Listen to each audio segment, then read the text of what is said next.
Describe the transformation of the function f of x equals 3 minus 5 to the negative x relative to g of x equals 5 to the x. So starting off with 5 to the x, we want to turn it into this function here. So there's a few things happening here. I'll start with that negative x.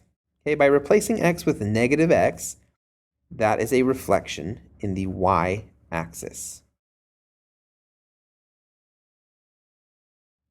Then we've got that negative in front of the 5 to the negative x. And so when you put a negative in front of a function, that's also a reflection, but it's now a reflection in the x-axis. Okay, so we reflect in both of those axes. And then finally, we've got that 3 out in front. And I'm going to write it like this. We've got that function, and then we've got another 3, so plus 3. And when we take a function and we add a number, that's a vertical shift. And it's plus means up, so we're going to go up 3 units there. So there's our description of the transformation of the function. And we can go ahead and sketch it now. So I've got my parent function that I'll start with. 5 to the x, okay, is an exponential growth function.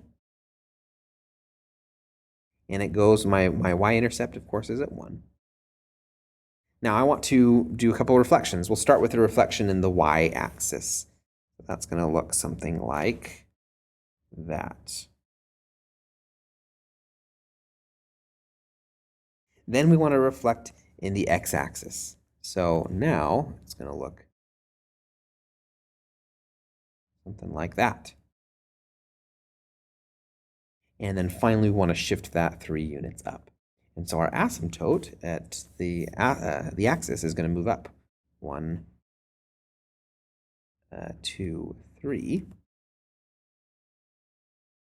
There's our asymptote.